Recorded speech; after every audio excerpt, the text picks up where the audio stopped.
Hello, good morning. कैसे हो आप सभी लोग? आई होप सब एकदम बढ़िया होंगे और मस्त तरीके से अपनी पढ़ाई कर रहे होंगे। तो आज हम करने वाले हैं अपना बीपीएसई 142 का यूनिट 7, जहाँ पे हम क्या पढ़ेंगे कि इंडिया का क्या पॉलिसी है, किसको लेकर, चाइना भाई साहब को लेकर। तो हमारा चाइना के साथ कैसा रिश्ता है, किस चीज को लेकर हम दोनों के बीच में डिस्प्यूट है, कैसा रिलेशन है, ये सब आज हम पढ़ने वाले हैं। ओके जी, तो आपके इस चैप्टर में कौन कौन से टॉपिक होने वाले हैं? पहले तो हम इंट्रो देखेंगे, देन उसके बाद इंडिया का क्या पॉलिसी है चाइना को लेकर, ये तिब्बत को लेकर क्या इशू है, बॉर्डर कौन कौन से बॉर्डर्स को लेकर दोनों के बीच में डिस्प्यूट है। अब इतनी सारी दिक्कतें होने के बावजूद कुछ एग्रीमेंट या नेगोशिएशन हुआ है दोनों के बीच में, वो देखने वाला है। और बेल्ट एंड रोड इनिशिएटिव ये क्या है, इसको पढ़िए। ठीक है, तो ये हमारे टॉपिक होने वाले हैं जिनको हम पढ़ने वाले हैं। तो करते हैं शुरुआत अपने इंट्रो से। तो तुम्हें देखो, इंडिया और चाइना वर्ल्ड की दो ओल्डेस्ट सिविलाइजेशन है। भाई सबसे पुरानी सभ्यताओं में से कौन आती है? इंडिया और चाइना की सभ्यता आती है। ये 5,000 साल पुरानी अपनी हिस्ट्री को शेयर करते हैं आपस में। इनके बॉर्डर की बात करें तो बॉर्डर भी काफी बड़ा है। आप लोगों को पता होगा कि इंडिया कितना सारा बॉर्डर शेयर करता है चाइना के साथ, है ना? तो वही है। अब इतना सारा बॉर्डर शेयर करते हैं तो कहीं ना कहीं एक मुद्दा हो जाता है हम दोनों के बीच में, किस चीज को लेकर? डिसएग्रीमेंट का। बॉर्डर ही एक मेजर कारण है जिसको लेकर हम लड़ते रहते हैं। इंडिया और चाइना का जो रिलेशन है वो स्टार्ट होता है 1950 में, जहां पे हमारी भारत सरकार क्या करती है, रिकॉग्नाइज करती है चाइना की गवर्नमेंट को। किसको? पीपल रिपब्लिक ऑफ चाइना को। यहाँ पे दोनों की दोनों कंट्री हिस्ट्री में क्या करी है, अपने कल्चर और इकोनॉमिक को एक्सचेंज करी है। ट्रेड रूट्स के थ्रू, जैसे सिल्क रोड हो गया और बुद्धिज्म स्प्रेड करना हो गया। इंडिया से बुद्धिज्म निकला है और बाहर जाके फिर चाइना गए, तिब्बत गए, आप सभी को पता है। तो कहीं ना कहीं ये हमारे कल्चर और इकोनॉमिक एक्सचेंज को दर्शाता है। दोनों ही कंट्री क्या करती है, रेजिस्ट करती है जापान के मिलिट्री एक्सपेंशन को। आप लोगों को पता होगा यार, जापानीज कितने घटिया थे उस टाइम पे। मतलब अब तो ठीक हो गया, ये बात किसी ने सही बोली है कि जापानीज को ठीक करने के लिए उनके ऊपर 2 बम फेंकने पड़े, वरना कितने बार्बरिक थे। क्या क्या उन्होंने किया था कॉलोनिज्म के टाइम पे, सेकेंड वर्ल्ड वॉर के टाइम पे, फर्स्ट वर्ल्ड वॉर के टाइम पे। You also know that. छोड़ो भाई, इस कहानी को छोड़ते हैं। इंडिया इंडिया के जो पहले प्राइम मिनिस्टर थे जवाहरलाल नेहरू, वो चाहते थे कि इंडिया और चाइना आपस में एक रिलेशन बना के रखे अच्छा। और क्लैश होता है जब जब तिब्बत को लेकर, मतलब क्लैश होना स्टार्ट हुआ तिब्बत को लेकर और बॉर्डर्स को लेकर। वरना हमारे पहले प्रधानमंत्री चाहते थे चीनी बाई बाई, हिंदी चीनी बाई बाई। उस टाइम पे चलता था हिंदी चीनी बाई बाई। ठीक है, एकदम चाइना को हम एकदम अपना दोस्त बना के रखे थे, मान के रखे थे बिल्कुल। लेकिन हुआ क्या, उल्टा पड़ी है। कब? 1962 में, जहां पे दोनों कंट्री के बीच में आपसी वॉर हो गया। उससे पहले हमने पंचिल एग्रीमेंट साइन करा था, पंचिल एग्रीमेंट साइन किया था उस टाइम पे, जहां पे हम एक दूसरे का रिस्पेक्ट कर रहे थे और अपने रिलेशन को बढ़ाने की कोशिश कर रहे थे। और तो और हमने बॉर्डर पे भी पैरामिलिट्री रखी हुई थी। जो मिलिट्री हम किस पे रखते हैं, स्टेट के बॉर्डर पे रखते हैं, वो हमने चाइना के बॉर्डर पे रखी हुई थी। तो सोच सकते हो कितना बड़ा धक्का हमको मिला था 1962 में। तो एक वॉर होता है बॉर्डर को लेकर। फिर उसके बाद छोटे मोटे क्लैशेस भी हुए 1967 के अंदर, 1987 के अंदर और 2017 के अंदर। हाँ, माना कि इतनी सारी टेंशन है दोनों के बीच में, लेकिन इकोनॉमिक और डिप्लोमेटिक जो रिलेशन है वो इम्प्रूव हुआ है 1980s के बाद। चाइना जो है वो इंडिया का लार्जेस्ट ट्रेडिंग पार्टनर है 2008 से। अब सोच सकते हो, इतना टेंशन होने के बावजूद भी हम इतना ट्रेड करते हैं। हाउएवर, और तो और कुछ कंसर्न भी है। इंडिया जो है वो काफी परेशान है चाइना की मिलिट्री एक्टिविटीज को डिस्प्यूटेड एरिया में जो करता है। चाइना का काफी एक अच्छा रिलेशन बन रहा है पाकिस्तान के साथ, वो भी हमको कहीं ना कहीं दिक्कत देता है। जब तुम्हारे दुश्मन से कोई जाके उससे हाथ मिलाए तो एक धक्का लगता है दिल को, तो वही हमको लगते हैं। 2017 और 18 के अंदर जो ट्रेड है दोनों कंट्री के बीच में वो 89.6 बिलियन है। तो India has the largest trade deficit किसके साथ? चाइना के साथ। दोनों ही कंट्री आपस में कॉपरेट करते हैं ग्लोबल इश्यूज जैसे क्लाइमेट चेंज और फाइनेंशियल रिफॉर्म। ठीक है, तो ये कुछ अच्छाई और बुराई हमने चाइना और इंडिया के रिलेशन के बारे में जानी। तो चलते हैं अब इंडिया की क्या पॉलिसी है चाइना को लेकर। तो आज इंडिया देखता है चाइना को एक डोमिनेंट नेबर की तरह। भाई वो अपना डोमिनेशन हर जगह बढ़ाना चाहता है, तो इंडिया उसी तरीके से उसको देखते हैं। लेकिन ये भी हम बात, और but not necessary reliable partner, मतलब ऐसा नहीं है कि हम उसके ऊपर रिलायबल है, नहीं है भाई, हमको पता है वो विश्वास करने के लायक है ही नहीं। तो इंडिया की जो स्ट्रैटेजी रही है वो चाइना को लेकर मल्टीपल फैक्टर्स पे बेस्ड रही है। मतलब कहीं कहीं हमारा कंपटीशन चलता है उनके बीच, कभी-कभी कोऑपरेट भी कर लेते हैं, कभी-कभी कोएग्जिस्ट भी कर लेते हैं और कभी-कभी लड़ाई भी होती है। जो इंडियन लीडर्स रहे हैं उनका मानना है कि जो चाइना है वो अब क्या कर रहे हैं, वो अपना डोमिनेट तो बना के रखा हुआ है, लेकिन चाइना को भी ये चीज़ कहीं न कहीं ध्यान देनी चाहिए कि इंडिया भी एक ग्लोबल पावर की तरह राइज़ हो रहा है। तो इंडिया का जो इन्फ्लुएंस है वो पूरे वर्ल्ड में बढ़ रहे हैं। तो दूसरे भी तुम देखो, अपने आप को ही महान मत समझो। जो इंडियन गवर्नमेंट है वो एक क्वेश्चन अप्रोच अपनाती है किसको, चाइना को लेकर, स्पेशली जब चाइना पॉलिटिकली और मिलिट्री, स्पेशली जब चाइना हमसे, हमको पता है कि वो हमसे मिलिट्री और पॉलिटिकली काफ़ी ज़्यादा स्ट्रॉन्ग है, तो इस चीज़ को लेकर हम थोड़ा-सा उनसे बचते हैं। दोनों ही कंट्री शेयर करती है similar strategic interest global level पे, लेकिन वही पता है यार, कॉम्पिटिशन है दोनों के बीच में, टेरिtoriयल डिस्प्यूट है, मैरीटाइम डिस्प्यूट है, दिक्कतें बहुत सारी है, लेकिन फिर भी कोशिश करते हैं चलो थोड़ी बहुत तो बात हो जाए। हिस्टोरिकली अगर हम बात करें, इंडिया और चाइना का जो रिलेशन रहा है वो होप ऑफ पीसफुल के ऊपर बेस्ड रहा है, मतलब हाँ ठीक है। लेकिन जो जवाहरलाल नेहरू थे उनका विजन क्या था, रीसर्जेंट एशिया, जहाँ पे लेकिन बाद में क्या होता है, कॉन्फिगराइज होता है तिब्बत को लेकर, जिसकी वजह से हम दोनों के बीच में रिलेशन बहुत खराब हो जाता है। और आज इंडिया और चाइना की जो पॉलिसी है वो केयरफुल और स्ट्रैटेजिक दिखाती है, जहाँ पे हम बैलेंस करके चलते हैं अपनी अपॉर्चुनिटीज को और अपने कंसर्न के साथ, कि हाँ अपना कंसर्न भी रखें, हाँ ठीक है अपॉर्चुनिटी मिलेगी तो वहाँ पे भी बैलेंस करके रखेंगे, लेकिन ये नहीं है कि एकदम से मित्र बना लेंगे, क्योंकि एक बार धोखा मिल चुका है, एक बार दिल टूट चुका है, तो अब दोबारा नहीं तोड़ने का है। ठीक है, तो ये चीज़ है। अब चलते हैं इश्यू पे, तो यहाँ से हमारा मेन टॉपिक स्टार्ट कर होता है। तो अब तक आप मेरे को बस एक कहानी की तरह सुन रहे थे तो ठीक है, लेकिन अब अपने दिमाग की बत्ती खोल लो, यहाँ से ध्यान देना स्टार्ट कर दो। भाई ध्यान किधर है? इधर देखो, इधर है, इधर। इश्यू ऑफ तिब्बत, तिब्बत का क्या इश्यू है? तो इंडिया भाई देखो, एक डिप्लोमेटिक रिलेशन स्टार्ट करता है चाइना के साथ, कब? जनवरी 1 1950 में। अभी बताया कि इंडिया ने क्या करा, रिकॉग्नाइज करा, तो उसी टाइम पे हमने उनके साथ डिप्लोमेटिक रिलेशन स्टार्ट करे। ठीक है भाई, उस टाइम पे चाइना की जो कम्युनिस्ट पार्टी थी उसको लीडर कौन थे? माओ जेडोंग थे। कौन थे भाई? माओ जेडोंग। ठीक है, वो बोलते थे ये जो तिब्बत है ना वो चाइना का ही पार्ट है। क्या है? चाइना का ही पार्ट है। और इंडिया का जो कंसर्न है तिब्बत को लेकर, वो बोलते हैं कि जो इंडिया कंसर्न करता है ना तिब्बत को लेकर, वो हमारे अंदरूनी मामले में टांग अड़ा रहे हैं। ठीक है, क्या बोल रहे हैं? बोल रहे हैं एक तो भाई तिब्बत तो हमारा है, और जो इंडिया इसमें टांग अड़ाते हैं ना, मतलब तुम टांग मत अड़ाओ। मेरे घर में कोई भी सब्जी बनेगी, झाड़ू पोछा कैसे लगेगा, मेरी बहू काम करेगी या नहीं करेगी, वो सास का खुद का अंदर का मामला है, घरेलू मामला है, वो सास कैसे ही संभाले। तो चाइना बोल रहा है कि हम कैसे ही संभाले, तुम हमारे इंटरनल मैटर में इंटरफेयर मत करो। ठीक है भाई, 1950 में जो चाइना है वो रेजिस्ट करता है किसके कंट्रोल को? तिब्बत के ऊपर, मतलब वो क्या कर लेता है, तिब्बत को कंट्रोल कर लेता है, मिलिट्री फोर्स को यूज करके। और जो तिब्बतन बुद्धिज्म थे और फुटबलिज्म है उसको खत्म कर देता है, किसके अंदर से? तिब्बत के अंदर से। समझ में आ रहा है क्या बोल रही हूँ? भाई देखो, इंडिया की जो सरकार है वो डिप्लोमेटिक रिलेशन स्टार्ट करती है चाइना के साथ का 1 जनवरी 1950 में। वहां पे उस टाइम पे चाइना कम्युनिस्ट पार्टी के लीडर कौन थे? माओ जेडोंग थे। वो बोलते थे कि चाइना का पार्ट क्या है? तिब्बत है, तिब्बत अपना ही है, तिब्बत चाइना से बाहर नहीं है। और बोलता है इंडिया इस मामले में इंटरफेयर ना करे। और 1950 में जो चाइना है वो कंट्रोल कर रहा है तिब्बत के ऊपर, कर लिया है, किसका यूज करके? मिलिट्री फोर्स का यूज करके।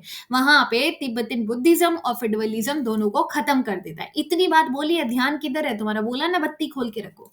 अवॉइड कॉन्फ्लिक्ट, दोनों ही क्या करते हैं, ये हो गया इतना। फिर उसके बाद जो हमारे प्राइम मिनिस्टर थे जवाहरलाल नेहरू, वो अवॉइड करते थे कॉन्फ्लिक्ट।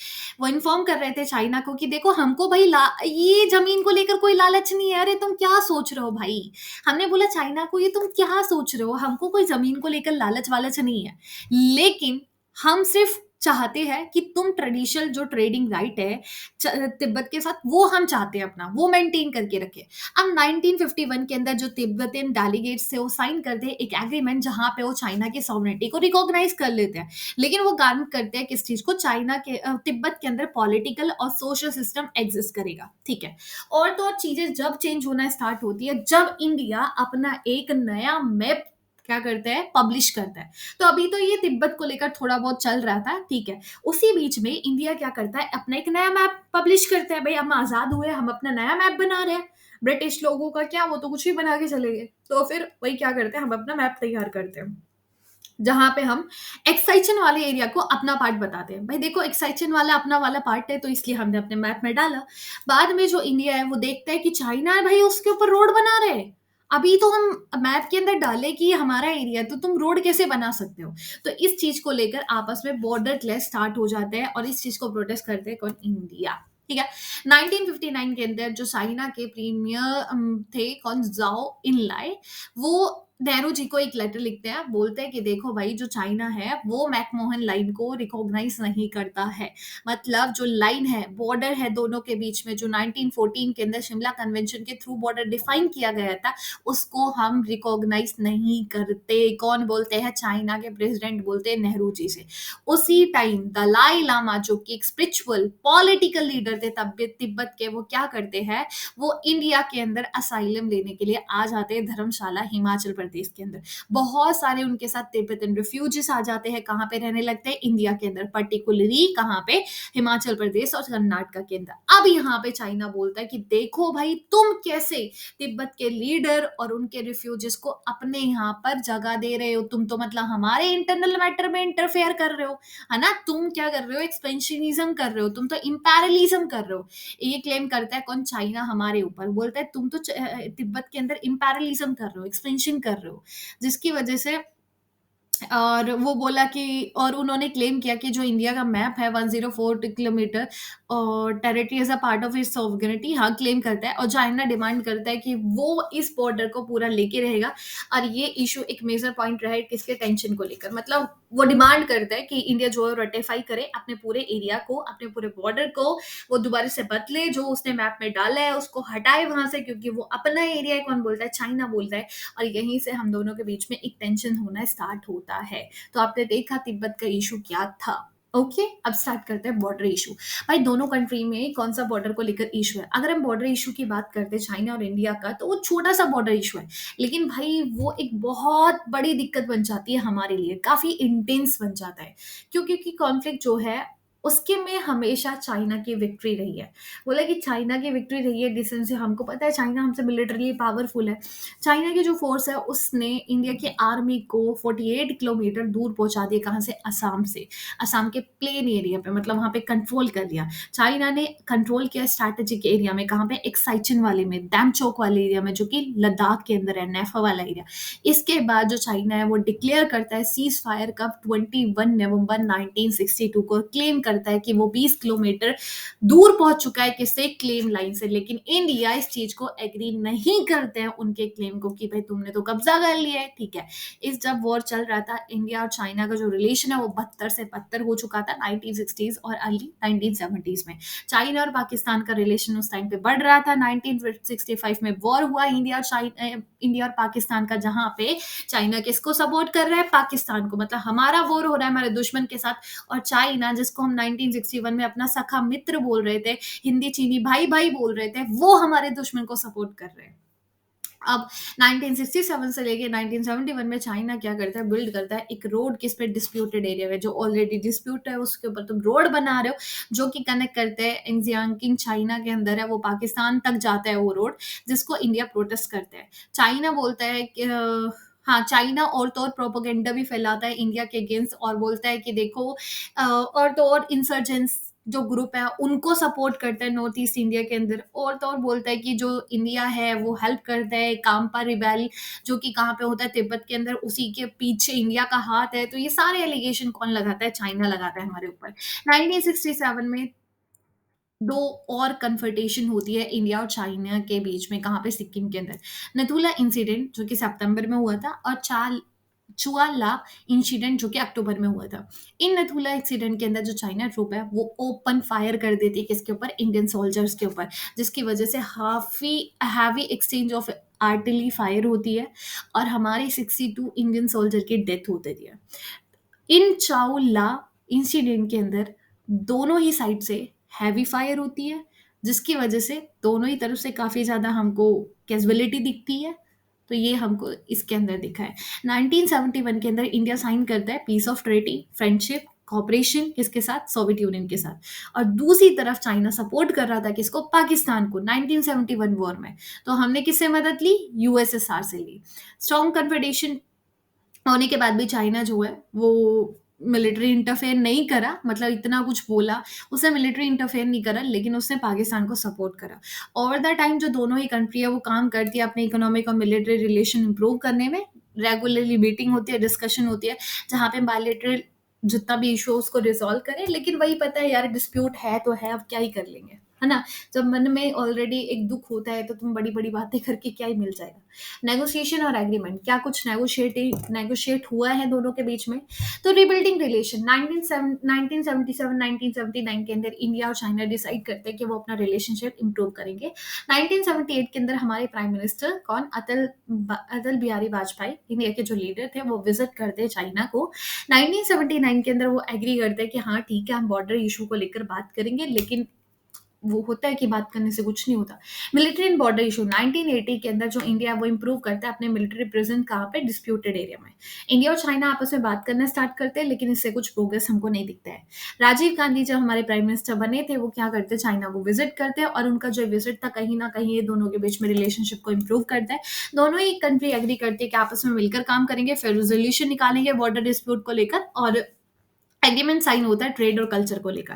1990 में दोनों कंट्री एग्री करती है कि वो एक ट्रस्ट बिल्ड करेंगे, ज़्यादा से ज़्यादा बात करेंगे, कोऑपरेट करेंगे, और 1993 के अंदर एग्रीमेंट साइन होता है जहाँ पे टेंशन रिड्यूस करने की बात की जाती है और क्रॉस बॉर्डर ट्रेड की बात की जाती है। ताइवान एंड न्यूक्लियर टेंशन 1995 के अंदर जो ताइवान है वो ऑफिस खोलते हैं कहाँ पे? इंडिया के अंदर, जिसकी वजह से चाइना को एक धक्का मिलता है। 1998 के अंदर जो इंडिया है वो टेस्ट करते हैं न्यूक्लियर वेपन, जहाँ पे इंडिया जो चाइना है वो उस चीज़ को क्रिटिसाइज करता है। इंटेंशन होने के बावजूद भी जो कंट्री है वो कंटिन्यू करती है क्या? टॉक और कॉपरेट करना आपस में, बीच बीच में दोनों ही मतलब दोनों ही country. Trade and border disagreement देखो, 2006 के अंदर इंडिया और चाइना नथुला पास को ओपन कर देते हैं, ठीक है। अभी देखा नथुला पास वही सिक्किम के अंदर है, ठीक है। नथुला पास सिक्किम के अंदर है, सच में देख लेना यार, एक बार देख लेना। इंडिया और चाइना रीओपन करते हैं अपने नथुला पास को, किसके लिए? ट्रेड के लिए। 44 ईयर्स बाद, मतलब 44 ईयर्स बाद क्या हो रहा है? एक पास ओपन किया जा रहा है। दोनों ही कंट्री डिसएग्री करते हैं किस चीज को लेकर? अरुणाचल प्रदेश को लेकर, जो कि चाइना क्या कर रहा है? उस चीज को क्लेम कर रहा है। मतलब वही है कि हमने पास तो ओपन कर दिया है, लेकिन पास ओपन करने से कुछ नहीं होगा, तब तो हमारा एरिया हमको नहीं दोगे, ठीक है। तो यही है। सिक्किम के अंदर ही है शायद से नथुला पास। डोकलाम स्टैंड ऑफ 2017 के अंदर जो चाइना है वो स्टार्ट करते हैं रोड बनाना, कहाँ पे? डोकलाम के अंदर। तो डोकलाम वाला रीजन, जो कि एक डिस्प्यूटेड एरिया है इंडिया, चाइना और भूटान के बीच में, ठीक है। डिस्प्यूटेड एरिया है भूटान के साथ, इंडिया इंटरवीन करता है, इसको रोकता है, जिसकी वजह से स्टैंड ऑफ होता है। काफी मंथ बाद दोनों ही कंट्री एग्री करती है कि वो स्टैंड ऑफ खत्म करेंगे और अपनी ट्रुप्स को वहां से बाहर लेकर आएंगे। टेंशन कम करी है कब? रिसेंट टेंशन अभी की क्या है? 2019 में चाइना पोस्ट करता है इंडिया के न्यूक्लियर प्लान्स को और क्रिटिसाइज करता है इंडिया का जो एक्शन है जम्मू कश्मीर के अंदर। टेरर अटैक होने, पुलवामा टेरर अटैक जो हमारे ऊपर पाकिस्तान ने किया था, उस चीज को भी वो जो चाइना है वो पाकिस्तान को सपोर्ट करता है, और कहीं ना कहीं जो रेजोल्यूशन पास करते हैं टेररिस्ट लीडर के अगेंस्ट, उसको वो ब्लॉक कर लेता है वीटो पावर के थ्रू। तो ये सिचुएशन कहीं ना कहीं दोनों कंट्री के बीच में टेंशन बढ़ा देती है। तो भाई हरकतें ही ऐसी होती है कि हम कितना ही कोशिश कर ले अपना रिलेशन सुधारने की, लेकिन वही है कि सुधरने वाला नहीं है। Belt and road initiative, BRI हम जिसको बोलते हैं, 2017 के अंदर जो चाइना के प्रेसिडेंट थे एक्स जिनपिंग, वो इंट्रोड्यूस करते हैं BRI, belt and road initiative, जिसको बोलते हैं कि the project of the century. बोलते हैं ये इस सेंचुरी का प्रोजेक्ट है। अच्छा भाई, बोले BRI का एम होगा हम ट्रिलियंस डॉलर्स इन्वेस्ट करेंगे अपने इस पे इंफ्रास्ट्रक्चर के में, जहाँ पे हम 60 कंट्री को कनेक्ट करेंगे इस रोड और मैरीटाइम वगैरह के थ्रू, ठीक है। As the world largest importer है कौन? चाइना। रॉ मटेरियल का सबको पता है। एक्सपोर्टर है फिनिश प्रोडक्ट का। चाइना अपने रोड ट्रेड रूट्स को सिक्योर करना चाहता है और कहीं ना कहीं अपना इन्फ्लुएंस ग्लोबली बढ़ाना चाहता है। BRI का एम है कि वो एशिया को कनेक्ट करे यूरोप से और यूरोप को अफ्रीका से, मतलब तीनों ही जो कॉन्टिनेंट है आपस में उनको कनेक्ट करते हैं। और वो अपना जो ट्रेड रूट है सिल्क रोड का उसको रिवाइव करना चाहता है, वो प्रमोट करना चाहता है अपना इकोनॉमिक कोऑपरेशन। और तो और जो BRI है वो एक सिंबल डोमिनेट पावर नहीं है, ये बात ध्यान रखनी चाहिए चाइना को। और भी कंट्री है भाई एशिया के अंदर, इसलिए इंडिया प्रेफर नहीं करता चाइना के डोमिनेंट ग्लोबल ऑर्डर को, BR को सपोर्ट नहीं करता। इंडिया को थोड़ी सी दिक्कत है BRI को ज्वाइन करने से, थोड़ी क्या बहुत ज्यादा दिक्कत है। क्यों? क्योंकि वो POK वाले एरिया में, जो कि पाकिस्तान ने ऑक्यूपाई कर रखा है, ठीक है, उसमें चाइना और पाकिस्तान इकोनॉमिक कॉरिडोर बन रहे हैं। ठीक है? इसमें इकोनॉमिक कॉरिडोर बन रहा है, जहाँ से चाइना और पाकिस्तान का एक रोड जा रहा है। तो इंडिया बोलता है ऑलरेडी उसने ऑक्यूपाइज़ कर रखा है, वो डिस्प्यूटेड एरिया है, उसके ऊपर तुम कैसे रोड बना सकते हो? तो इंडिया इस चीज़ को सपोर्ट नहीं करता, इस प्रोजेक्ट को सपोर्ट नहीं करता, क्योंकि जो बीआरआई का एक तरीके से रोड जा रहा है ना, वो इसी से जा रहा है, पीओके वाले एरिया से। वो वहीं से पास हो रहा है। तो ये दिक्कत है। चाइना बाद में प्रपोज़ करता है एक ट्रायलैटरल इकोनॉमिक कॉरिडोर, नेपाल, इंडिया और चाइना के बीच में। नेपाल तो एग्री कर लेते हैं, लेकिन इंडिया को डर है भाई। इंडिया को डर है कि चाइना क्या करेगा, नेपाल का यूज़ करेगा और इंडिया के अंदर पूरे सामानों का फ्लड ला देगा। सिमिलरली इंडिया इसलिए रीजनल कॉम्प्रिहेंसिव इकोनॉमिक पार्टनरशिप को भी जॉइन नहीं करता है, जो कि एक लार्ज ट्रेड एग्रीमेंट था चाइना के साथ। यही सेम कंसर्न था भाई, वो बाढ़ ला देंगे, वो पूरा सामान भर देंगे, पूरा चाइनीज माल भर देंगे हमारी मार्केट के अंदर। हम खरीदेंगे, पैसा उनके पास जाएगा। तो यही दिक्कत है, जिस कारणवश इंडिया क्या करता है, उसके साथ एग्रीमेंट साइन नहीं करते। ओके, तो ये था हमारा बीआरआई को लेकर दिक्कत। तो आज का ही चैप्टर यहीं तक है। आई होप आप लोगों को समझ में आया होगा। तो खत्म होता है हमारा चैप्टर। एक के बार मैं आपको दिखा देती हूँ। ये है बीआरआई, जहाँ पे आप देख सकते हो ये एकदम ड्रैगन की तरह लग रहा है। अगर अच्छे से देखोगे तो ये पूरा एशिया हो गया, ये साउथ ईस्ट एशिया हो गया, ये यूरोप हो गया, ये अफ्रीका हो गया, इन तीनों कॉन्टिनेंट को कनेक्ट करते हैं। और ये सिर्फ चाइना का है। तो यहाँ से तुम देख सकते हो कैसे वो डोमिनेशन बढ़ा रहा है चाइना अपना। ठीक है, तो इतना ही है बस। आई होप आप लोगों को समझ में आया होगा। कहीं हो देखकर परेशानी तो मेरे को बताने का है। सो बाय, टेक केयर, अपना ध्यान रखना, ख्याल रखना। All the very best. जय श्री राधे राधे।